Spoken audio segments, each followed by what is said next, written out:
Meanwhile, turning back to the micro, let's talk about Macy's posting a profit beat and raising their earnings outlook. Of course, the iconic department store chain saying it expects customers to remain discerning when it comes to discretionary purchases.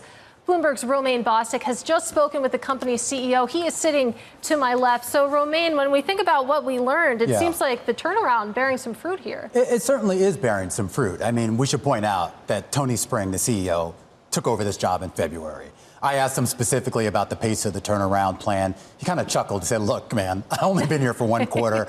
Give me some more time. Give me a minute. But he said, look, he really laid out this idea about the first 50. They have basically 50 stores that they think can kind of be the prototype for what they want Macy's to be. Remember, they have hundreds of stores right now. They're going to scale that back at some point down to about 350. But he thinks these first 50 are the template for where he thinks things can go. And a big part of that template are services, experiences, and you know what else, Katie? Tell me. Fragrances. Oh. Yeah, he was talking a lot about fragrances. Delight the senses. Delight the senses. But it was kind of funny because in the same vein where he talked about the consumer pulling back, the idea that they're making choiceful purchases is how he put it.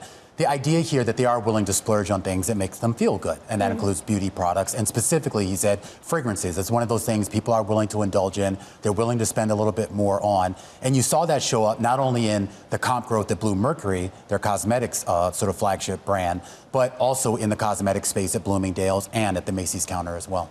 And it's, of course, interesting to parse through these results, see the stock reaction, and then consider the fact that they have activists coming after them. You think about Arkhouse and Brigade and their bid there.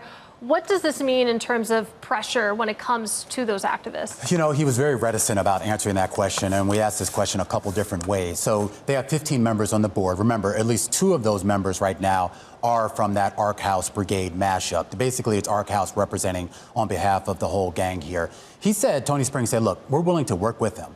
But he also made it clear that the plan that he's put in place, the turnaround plan that as he expects it to go, he thinks will sort of address all of those issues.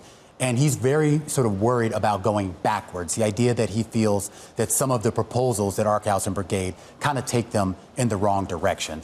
That offer's still on the table, though. Let's not forget. This is a stock still trading at around 19, 20 bucks a share. And this is an offer on the table right now that's valued at about 24 bucks.